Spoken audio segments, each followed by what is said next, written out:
The night my husband died, my brother was already on his phone. I didn't notice it then. I was too busy falling apart. But I remember it now. Every single detail. My husband Owen didn't just love that car. He built it for me.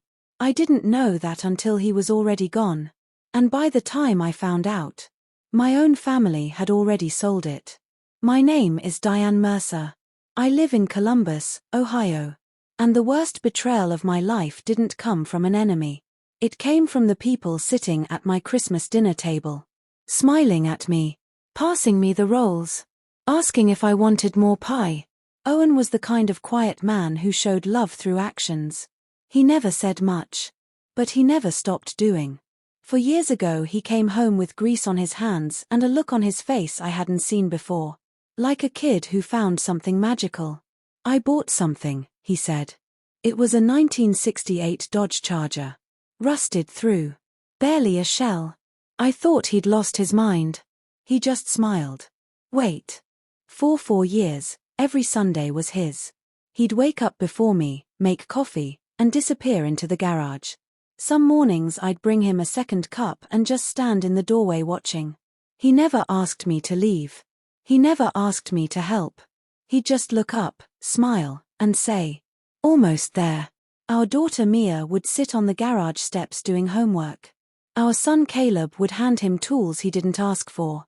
That garage wasn't just where Owen fixed a car. It was where our family lived on Sunday mornings. I didn't understand that until much later.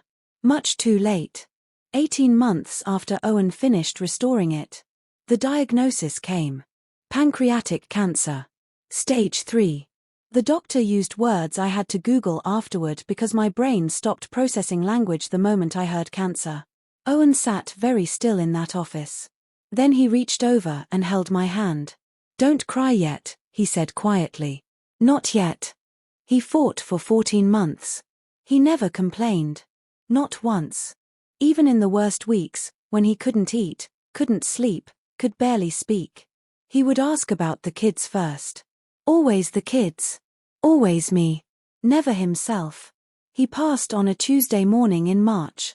6:42 a.m. The sun was coming up. And the world just kept going. Like nothing had happened. Like Owen Mercer hadn't just left it. The first week after the funeral is a blur. People came and went. Food appeared on the counter. My mother organized everything. My brother Derek handled the phone calls. My sister Rachel took the kids to school. And I floated through all of it like I was watching from somewhere outside my own body. I trusted everyone around me completely. Because what choice did I have? I could barely remember to breathe. 3 months after Owen died, Mom made a suggestion. "Diane, that car sitting in the garage isn't good for you." I told her I wasn't ready to deal with it. She nodded. "Of course. We'll keep it safe."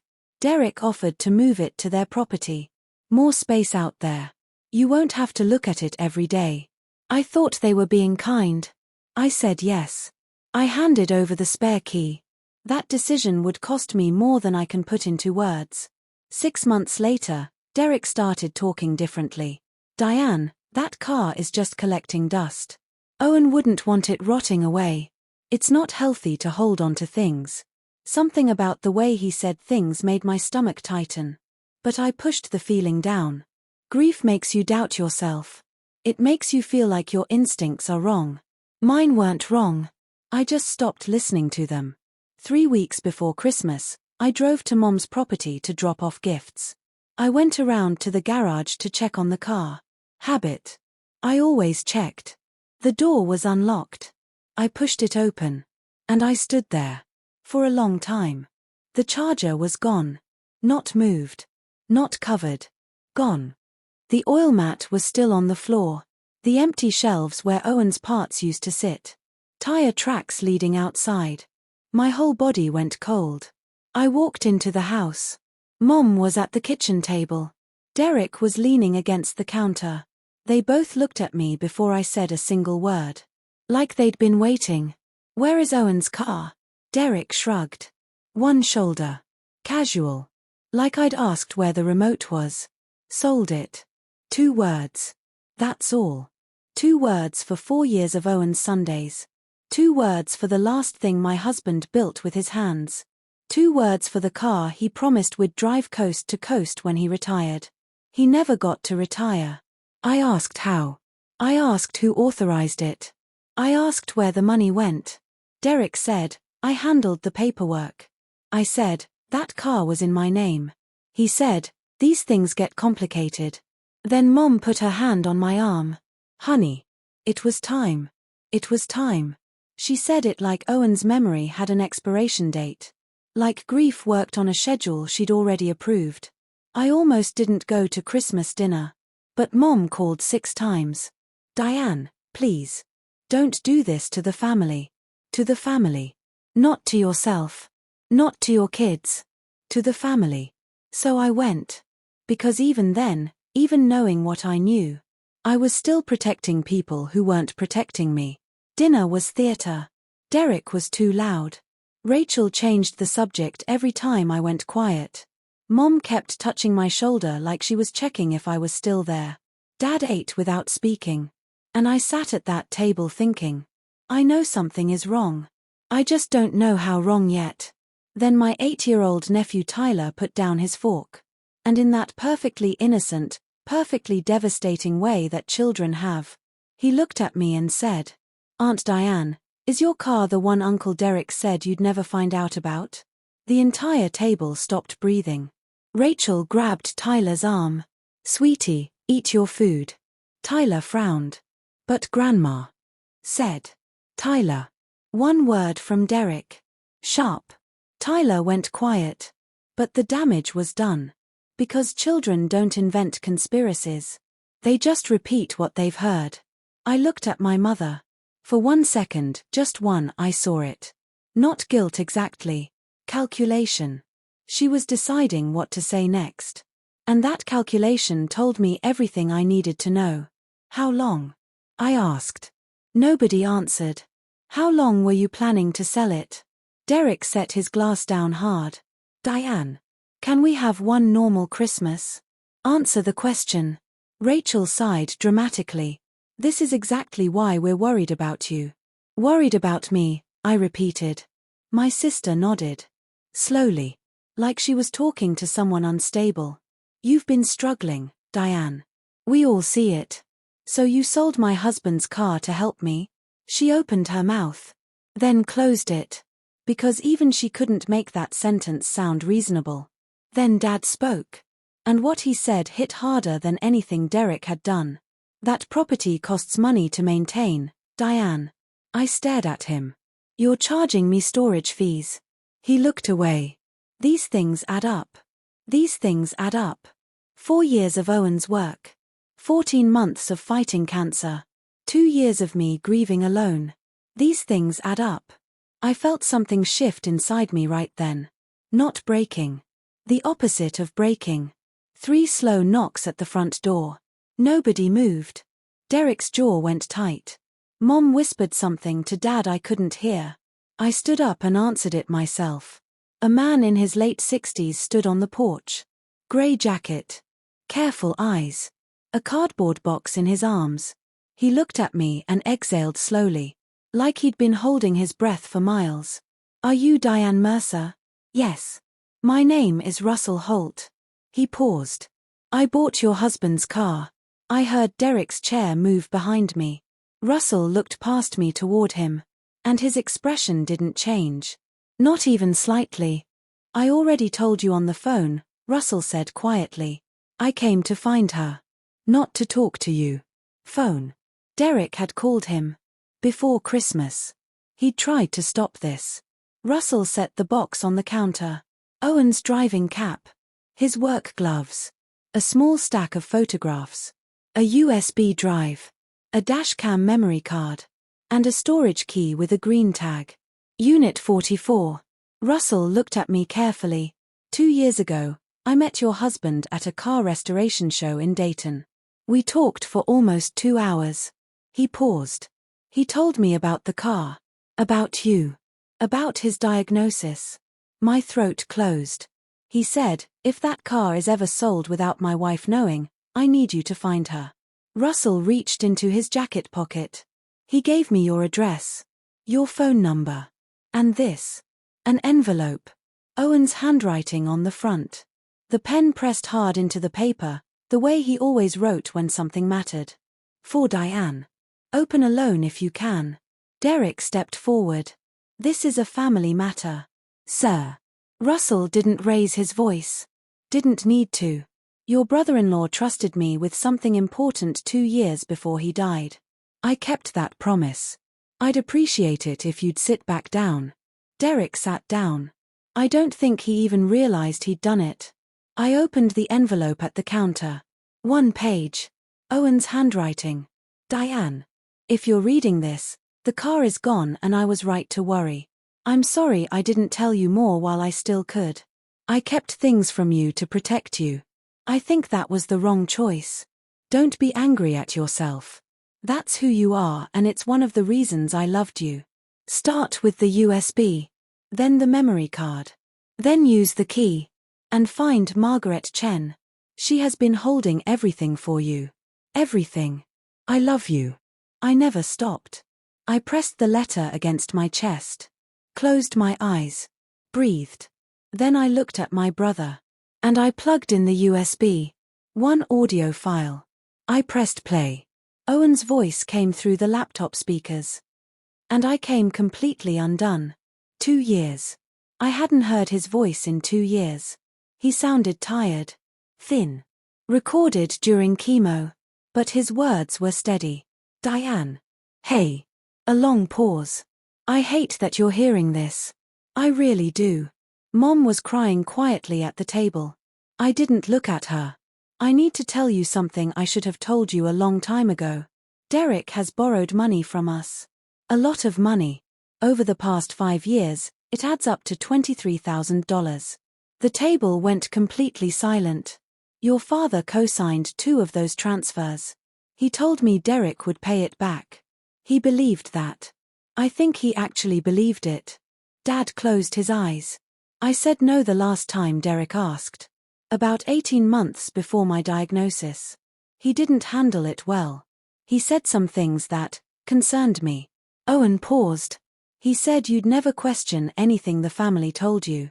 I felt that sentence go through me like ice water. He wasn't wrong about that, sweetheart. And I say that with so much love.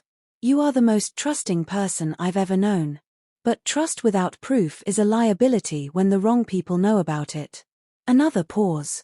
Watch the memory card next. All of it. Then go to Unit 44. And please call Margaret Chen before you do anything else. His voice softened. You were the best thing that ever happened to me. I need you to fight for yourself now. Because I can't do it for you anymore. The recording ended. The kitchen was absolutely silent. The dashcam footage started playing. Most of it was ordinary. Road trips. Gas stations. Owen singing badly to the radio. I was smiling and crying at the same time. Then a clip appeared. Timestamp, 14 months before Owen died. The car was parked outside our house. Derek walked up to the driver's window. Owen had the dashcam recording. The audio was clear. I need 22,000, Owen.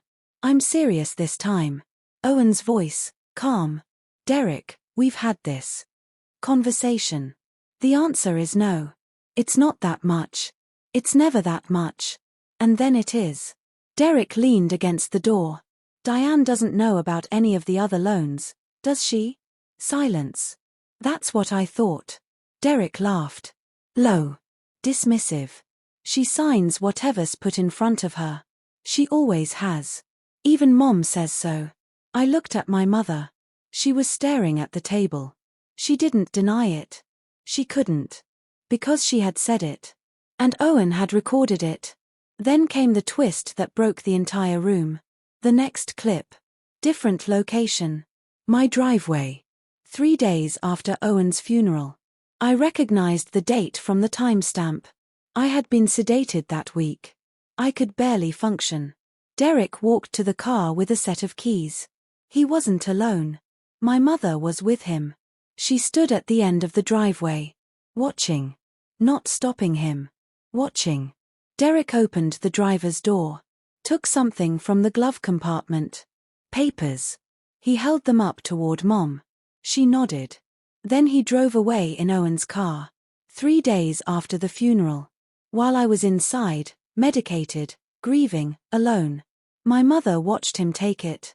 I turned around slowly. You were there. Mom opened her mouth. You watched him take it. 3 days after Owen died. You were standing in my driveway. Diane. You nodded.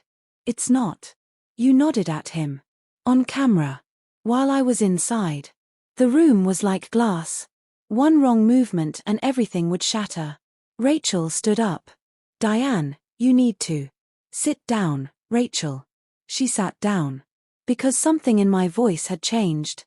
Even I could hear it. Russell reached into his jacket slowly. There's one more thing. He turned his phone toward the table. Security footage from his garage. The day the charger arrived. Derek's truck pulling in. My father in the passenger seat. They unloaded the car together. And Derek's voice on the audio. She already signed the transfer papers. Weeks ago. She was fine with it. I had never signed anything. Not one single paper. My signature on the sale documents was forged. My father stood up so fast his chair scraped back. That's taken out of context. Dad. My voice was very quiet. Sit down. He looked at me. And something in his face collapsed. He sat down. Russell drove me to Unit 44 the next morning. Neither of us spoke much. When I opened the door, I cried before I even stepped inside. Owen's toolboxes. Mia's baby photos in labeled albums. Caleb's first drawing still in a frame. Things I thought I'd lost. Things I didn't even know he'd saved. And sitting on top of everything, a box labeled Diane. Start here. Inside the box were letters. Dozens of them. Written during chemo. Some were funny. Owen making jokes about hospital food. Some were instructions. How to change the oil. Who to call if the furnace made a clicking sound. Some were just memories. The day we met. Our first apartment. The morning Mia was born. He was leaving me a map of our life together. So I'd never forget where we'd been. I sat on the floor of that storage unit for almost an hour. Just reading. Just being with him. Then I found the folder at the bottom of the box. Labeled, legal. Give to Margaret Chen immediately. Inside were loan documents. Signed. Notarized. Derek's name. Amounts. Dates. $23,400. Every transaction documented. Owen had kept everything. Behind the loan documents was something else. Something that made my hands go completely still. Insurance paperwork from after the funeral. My signature on several pages. But I didn't remember signing these. Mom had brought papers to me during that first week. She called them final billing forms from the hospital. I signed them without reading them. Because I trusted her. Because I was barely alive that week. I looked at where the money had been directed. Derek's outstanding debts. My father's credit card. Rachel's account. A lump sum to a property listed. Under my mother's name. They had redirected Owen's life insurance distributions. Using my signature. While I was sedated and grieving. This was no longer just about a car. This was fraud. Multiple counts. And every single person at that Christmas table had known. Margaret Chen picked up on the first ring. She sighed when she heard my name. Not in a bad way. The way someone sighs when they've been waiting a long time for a call they knew was coming. Owen told me you'd call eventually, she said. He just hoped it would take longer. She had copies of everything. The loan records. The original title. Timestamps from the dash cam. Russell's testimony. The forged signature compared to my actual signature. She had been holding it all for 2 years. Waiting for me to be ready. He came to me 8 months before he passed, Margaret said. He told me he was scared. Not of dying. She paused. Of what certain people might do after. Owen had been protecting me from beyond his own death. He had seen this coming. He had planned for it. And he had trusted a lawyer, a stranger at a car show, and a dash cam. More than he trusted my family. Because he knew them better than I did. I didn't call Derek. I didn't send messages. I didn't show up at anyone's door. I called Margaret and told her to proceed. Civil fraud claim. Forgery report. Insurance fraud investigation. Criminal referral for the forged signature. Derek called 19 times in 2 days. Mom called 11 times. Dad left 1 voicemail. His voice shook. Diane, please. We can work this out in the family. In the family. The same family that forged my signature. 3 days after my husband's funeral. Rachel sent 1 text. You're destroying everyone over a car. Owen would be ashamed of you. I read it once. Then I forwarded it to Margaret. Evidence of intimidation attempt. Then Aunt Linda called. She was crying before I even said hello. Diane, I need to show you something. She had been in the family group chat. The one nobody knew she still had access to. Months of messages. My mother, Derek, do it before Christmas. She'll cry for a week and move on. Derek, what about the insurance paperwork? Mom, already handled. She signed everything in the first week. She didn't read any of it. Dad, are we sure about the car title? Derek, relax. I'll handle the paperwork. The buyer doesn't need to know the details. Rachel, what about Owen's tools in the garage? Mom, after Christmas. One thing at a time. They had a timeline. A plan. Organized. Coordinated. While I was at Owen's grave. While I was helping our kids through the worst year of their lives. While I thought my family was grieving beside me. They were scheduling what to take next. 6 weeks later, Russell called. His voice was gentle. Diane, I can't keep that car. I didn't understand. I only bought it because Derek told me you'd consented. The moment I realized you hadn't, I knew it wasn't mine. A long pause. That car belongs to you. Owen made that clear to me in Dayton. He said, if anything happens to me, that car is hers. It's always been hers. I asked him what he meant. Russell was quiet for a moment. He told me he built it for you. The whole restoration. Every part he sourced, every Sunday he put into it. His voice caught slightly. He said it was going to be your anniversary gift. When he retired, he was going to drive it to your parents' old house. Where you had your first date. I sat down on the kitchen floor. Owen never told me. He built that car for me. 4 years. Every Sunday. For me. And my family sold it. Russell drove it to my house on a cold Saturday morning.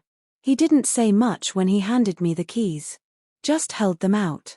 They belong with you. They always did. I held them for a long time. The legal process took 8 months. Derek was ordered to repay the full loan amount plus damages. The forged signature triggered a fraud investigation that neither my father nor my brother escaped cleanly. The insurance redirection was reclassified. Mom never called after February.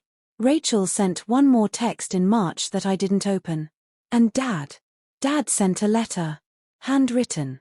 It said, I convinced myself we were helping. I know that's not enough. I'm sorry, Diane. It was the only apology I received from anyone. I kept it. Not because I forgave him, but because Owen always said, document everything. Last April, I drove the Charger for the first time. Windows down. Empty highway outside Columbus. Owen's driving cap on the seat beside me. His work gloves in the passenger footwell. The anniversary card he'd written, found in Unit 44, still sealed, sitting in the glove compartment. I'd read it the night before. He ended it with, almost there. I drove for 2 hours without stopping. I cried for most of it. And somewhere on that highway, something shifted. Not healed. Not fixed. Shifted. Owen didn't leave me a car. He left me the truth. He left me a lawyer, a stranger, a dash cam, a storage unit, and dozens of letters written when he could barely hold a pen. He left me proof of who loved me. And proof of who didn't. My family thought they were erasing him. They were wrong. Every single move they made led me straight back to him. If Owen hadn't planned this, I would never have known what was taken from me. I would have believed I forgot signing those papers. I would have believed Derek's story about the title. I would have spent years wondering why I felt so empty, and never understanding it was because the people I trusted most had been quietly taking pieces of my life, one signature at a time. The charger is in my garage now.